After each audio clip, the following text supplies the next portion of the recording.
Today I am beyond excited to finally reveal to you guys what my dad and I have been working on for a couple of months in partnership with Home Depot. I am going to show you guys how we went about paving the way for the perfect courtyard oasis for my parents' place this summer. First things first is you have to prep the space that you're going to be laying your pavers, and that meant for us we needed to take these old red ones out. My dad and I game planned what we wanted for this courtyard as we went along. We didn't go into it with a definite plan.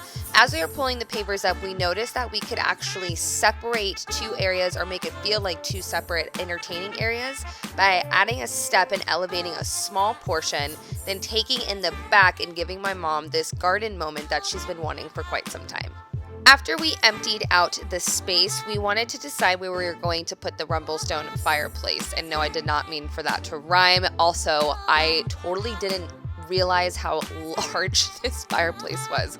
I don't know what I was thinking inches wise, but oh my gosh, you guys, when we started to build it, I was like, this thing is an absolute beast. We couldn't just move on and lay the new pavers when we got the old ones out. We had to pour the proper foundation to hold the fireplace that we were about to build. You cannot just put this on ground and think it's going to be sturdy and stable. There's a manual that comes with this fireplace when you purchase it. It lays absolutely every single thing that you need to do in order to execute this properly. We laid a line level from the front entryway step that was already existing to where we wanted the fireplace to be because we needed to pour the foundation that thick so that way we go to line up the pavers and it doesn't mismatch from the fireplace to the step. We wanted it to be flush. We had to dig up a little bit of the sand in DG that was previously there to make way for the 2x4s we're cutting down to create the frame of the base to pour the concrete into so it doesn't spill over. You'll see we're hammering metal stakes into the ground, and that is to ensure that the frame doesn't warp or bend or mold, and we have a curved rectangle base versus a perfectly straight one, because once again, you want to ensure that everything is flush and straight for the pavers.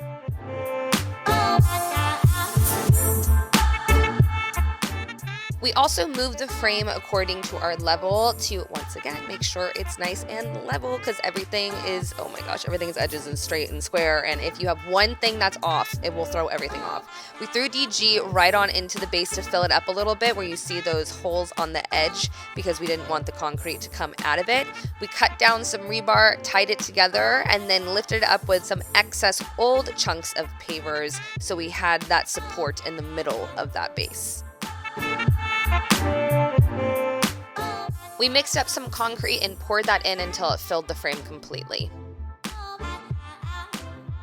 Something I learned working with my dad, especially when it came to outdoors, he was so concerned with how much I was working or if I was straining myself. He literally reminded me to drink water every 30 seconds. So you're going to be seeing him doing a lot of the work, but it's because he is the world's best dad. And he's slowing me down because he doesn't want me to pass out or faint or get heat stroke or something like that. But it was really cool to, I don't know, just feel like a little kid again, like being reminded to eat and drink because I don't typically have that when I'm working solo. So it was just fun to work as a team, and it's like the teamwork makes the dream work, but also helps us remind ourselves of sunscreen and not to be dehydrated. Okay, so sorry, back to the subject at hand. Once we filled it up with concrete, we took a 2x4 that was long enough to reach across the entire thing. My dad grabbed one side, I had the other, and we just worked our way down, pulling the concrete towards us to just get that completely smooth and level with the frame.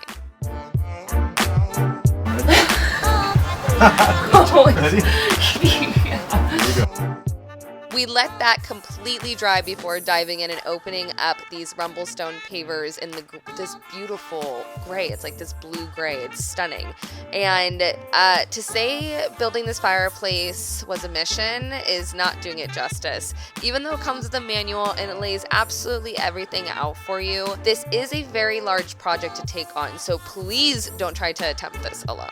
My dad taught me, he always teaches me a ton, but especially with this project, he taught me when you're building a fireplace, you need to ensure that the first layer that you build is completely square. And from there, every time you're stacking, you need to check it basically every single time you're laying glue in a layer, because if it shifts just a little bit and you're not paying attention, when you step back, you're either going to have a fireplace that's a little bit spun or one that's like tilting down on one side. One thing that I really like about working with my dad is that if There is something he's on fire with, which was laying these pavers down to build this fireplace, and they were straight and level, and he was just in his zone.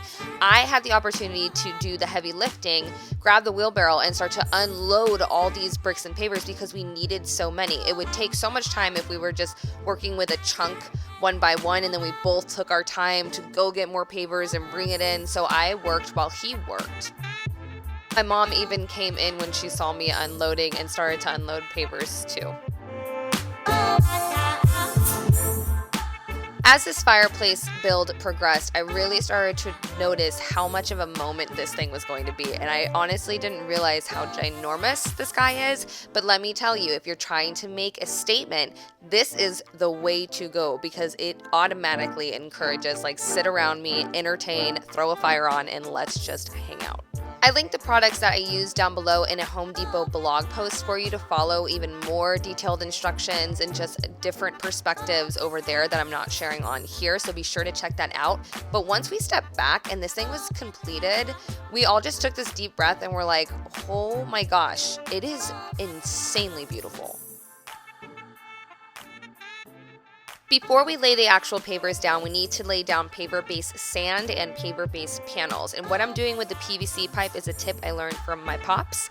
You put 2 pieces of pipe, separated in like as far as you can basically from each other, and as long as you have a 2x4 that can reach both of those pipes, and you're gonna basically treat the courtyard in half. So you're not trying to do the whole thing at once. You're gonna level out one side and then use that side to be your level for the other half that is not poured. We are laying the paver-based sand or adding some underneath that pipe to level it to the ground, and you need to do that to the other one as well, but then you need to make sure that these pipes, after you level them to the ground, are level to each other. When you're all good to go on that front, you bring in all these paper-based sandbags and unload them into the area you want to smooth out. Filled that entire area up with sand, and then we moved on to moving it around and dispersing it the best that we can, and then use that 2x4 trick that we did with the concrete, the same exact thing with the sand.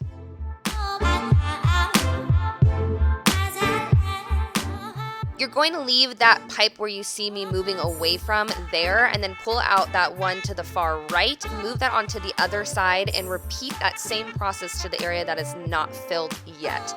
Once you have that entire area filled with sand and smoothed out, you can hand tamp, or you can use a different tamper I'm going to show you a little bit later, but we hand tamped this side down. After all this crazy heavy lifting, moving, and just throwing heavy things around, we opted for these paper-based panels just to ease up on our backs a little and make this process move more quickly. You can also cut these guys down with a utility knife and customize them to the space that you're going to be laying your pavers. If you aren't using these paper-based panels, you basically have this base sand. It's different than the one we just laid that will harden and be more secure, but one box of these paper-based panels replaces 4 bags of that.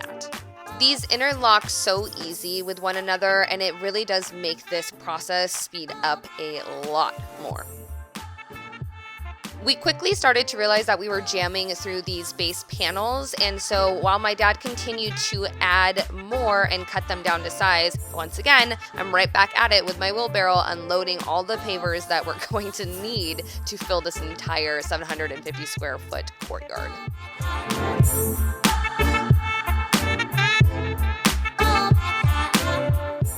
There were definitely a lot of unique cuts that we needed to make, but these base panels made it really easy to just measure and cut and place.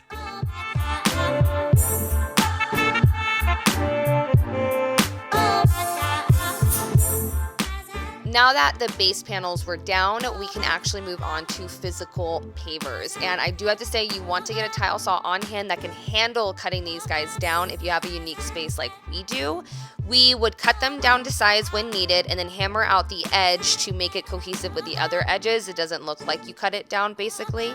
With the larger pavers, we decided to make a border, and for me, I just really think this enhances it being a space in a moment versus it just connecting into the walls of the house and seem like it's just one big zone. This kind of makes it feel a little bit more special, in my opinion. As for the pattern that we laid in it, this took my dad and I quite some time to figure out something that is unique, different, not generic, but also something that can easily be repeated. So we decided to go with a large, a quarter, and then 3 bricks, which will outline another large when it sets into it. Thank goodness my dad took a photo for reference when we did the original pattern, because once we started laying it, our eyes just got all screwy and we kept moving the pieces around and we're like, wait, what exactly is the pattern? So I highly suggest you take a photo once you decide.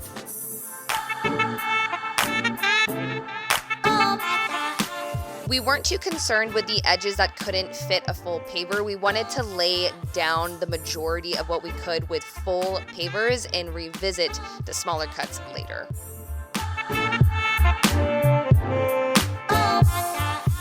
I think what's really nuts about this entire process is as you're working on this, you start to forget what the before looked like. And when I'm editing this, the number one thing to me is switching to the gray and cooling this space down versus having that red paver and it just be hot and like intense right off the bat.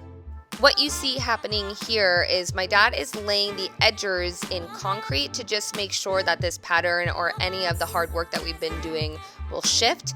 I'm coming in and filling in those blanks of the smaller cuts with the proper paver that needs to go there to fill the pattern completely. While this side is looking all nice and pretty, we needed to dig up a ton of plants that were dying, a tree trunk, and actually some of the DG that was previously there to make way to turn this into the dining portion of the courtyard. Let my dad take a break for a second and let me show you how much stuff we had to dig up.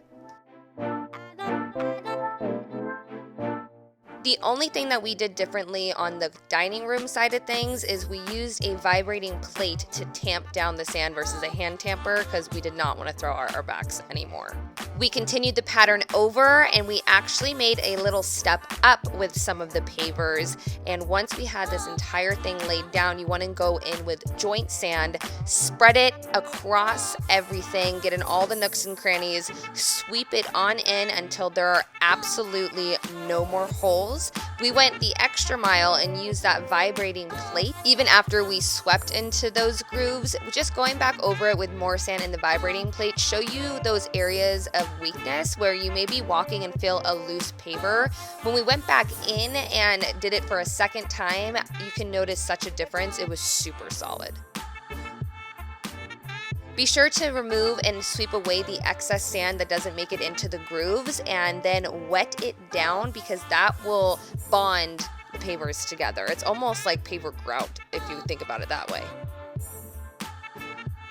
My dad had this really incredible idea to create this garden moment towards the back of like the dining room area of this courtyard, and we decided to add mulch because that instantly livens up any planter and just makes it not look so dull with just that dirt sitting there. In the garden that we created for my mom, we did plant a couple of new plants. We didn't go super crazy because we just need the things to grow in first to see how they start to look. Before, they only had one area they could entertain in their courtyard. Now, by paving a little bit extra to fit a dining table and chairs and adding that step up, we are creating 2 different entertaining zones that serve 2 completely different purposes.